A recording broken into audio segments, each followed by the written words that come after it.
Hi guys, welcome to my channel Hiranmoyee's World. এইটো মোৰ নতুন YouTube চেনেল আৰু আজি মই প্ৰথম ভিডিঅ'টো পৰ্ক ৰেচিপিৰে আৰম্ভ কৰিছোঁ। তেনেহ'লে বলকচোন পাকঘৰলৈ যাওঁ। আজি স্পেচিয়েল ৰেচিপিৰ বাবে এয়া লৈছোঁ গাহৰি মাংস।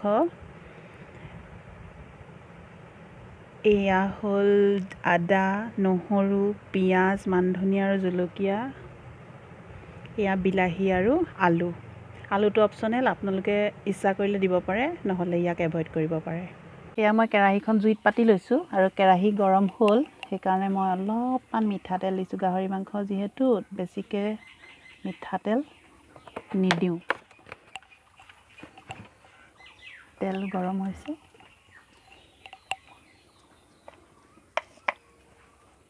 তেল গৰম হোৱাৰ লগে লগে এয়া মই কেইডোখৰমান পিঁয়াজ দি দিছোঁ। পিঁয়াজ গোটেইখিনি নিদিওঁ, বাকীখিনি পাছত দিম। ৰঙচুৱা হ'ল আৰু মই ইয়াত মাংসখিনি দি দিম।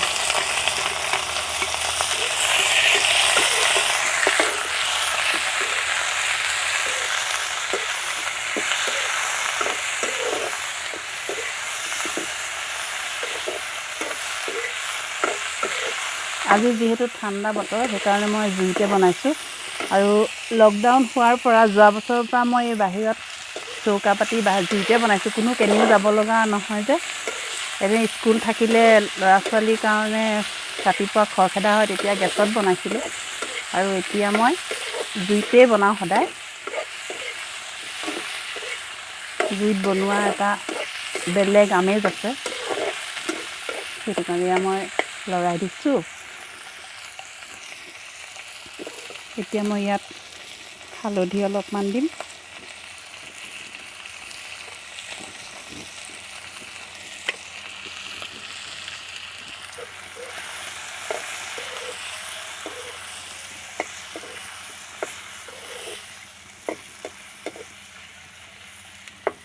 জুইটো অলপ কমাই দিছোঁ। তাৰপাছত নিমখ,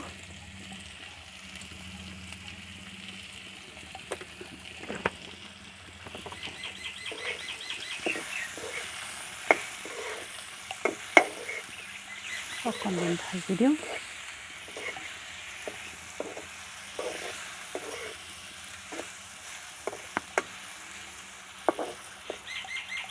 আমি এতিয়া মাংসত তেল এৰালৈকে ভাজিম। গাহৰি মাংস যিহেতু তেল থাকেই, সেইকাৰণে তেলো কমকৈ ব্যৱহাৰ কৰিছোঁ।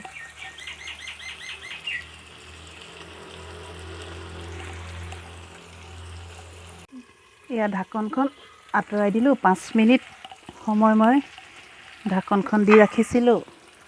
এয়া তেল এৰিছে। এতিয়া মই ইয়াত মিহিকৈ বটি লোৱা আদা আৰু নহৰু পেষ্ট দিছোঁ।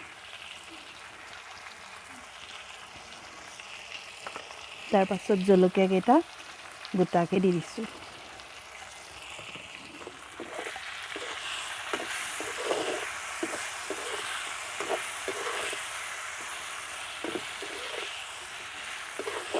এতিয়া অকণমান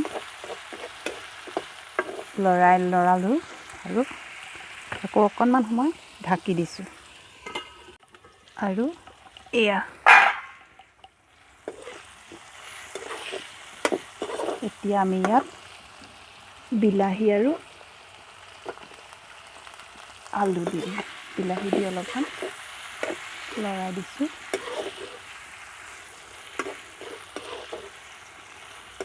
তাৰপিছত আলু কেইডোখৰ দি দিম। এতিয়া তলফালে জুইটো অলপমান দি দিম।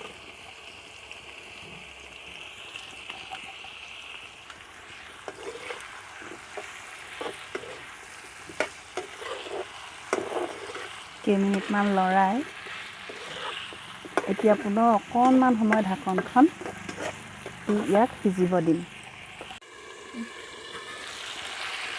এয়া চাওক, ইমান ধুনীয়াকৈ বিলাহীবোৰ গলি গ'ল।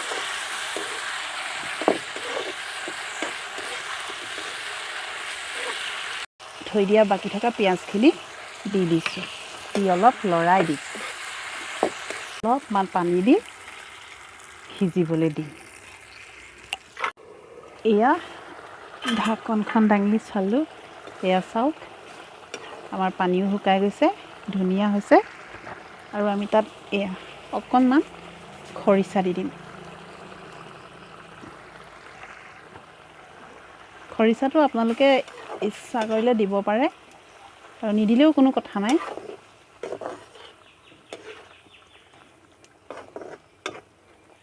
আৰু মই মাংস বনালে প্ৰায়ে মছলা নিদিওঁ, খুব কমেই দিওঁ। মই এটা কথা বিশ্বাস কৰোঁ যে যেতিয়া কিবা এটা বস্তু বনোৱা হয়, বহুত আন্তৰিকতাৰে যদি বনোৱা হয় তাক, তেতিয়া সি খাবলৈ ভাল হয়েই। মই বিশ্বাস কৰোঁ, বাকী আনৰ কথা বাৰু মই নাজানো। কাৰণ মই সদায় বহুত বিশ্বাস আৰু মৰমৰীয়া মই মান ধুনীয়াকেইটা হাতে চিঙিয়ে দি দিলোঁ। মছলাবিহীনভাৱে বনোৱা এই গাহৰি মাংসৰ ৰেচিপিটো আপোনালোকেও বনাই খাই চাব, বহুত ভাল লাগে। এতিয়া আৰু অকণমান সময় সিজিবলৈ দিম, কাৰণ খৰিচা দিলোঁ যে, খৰিচা। এয়া আমাৰ গাহৰি মাংস ৰেডি। আপোনালোকে মোৰ চেনেলটো যিহেতু নতুন, সেইকাৰণে ছাবস্ক্ৰাইব কৰিব, লাইক কৰিব আৰু বেল আইকনটো টিপি দিব। কাৰণ মই যদি নতুন ভিডিঅ' দিওঁ, তেতিয়া আপোনালোকে যাতে প্ৰথমতে ভিডিঅ'টো পায়। আৰু কেনেকুৱা হয় মানে কমেণ্ট কৰি জনাব, কেনেকুৱা হৈছে। মই প্ৰথম কৰিছোঁতো, ভাল হৈছে বেয়া হৈছে কিবা এটা কমেণ্ট কৰিব। এয়া চাওক, কেৰাহীৰ পৰা নমাই পৰিৱেশনৰ কাৰণে সাজু কৰিলোঁ। কিমান ধুনীয়া লাগিছে, একো মছলা নিদিয়াকৈয়ে ইমান ধুনীয়া গোন্ধ ওলাইছে, মানে মোৰ জিভাৰ পানী নিজৰে পৰি গৈছে। বহুত ধুনীয়া লাগিছে। কোনো মছলা ব্যৱহাৰ কৰা নাই, জলকীয়া পাউডাৰ দিয়া নাই, জাষ্ট বিলাহী। কালাৰটো চাওক কিমান ধুনীয়া। আপোনালোকে বনাই খাই কেনে পায় কমেণ্ট কৰি জনাব দেই।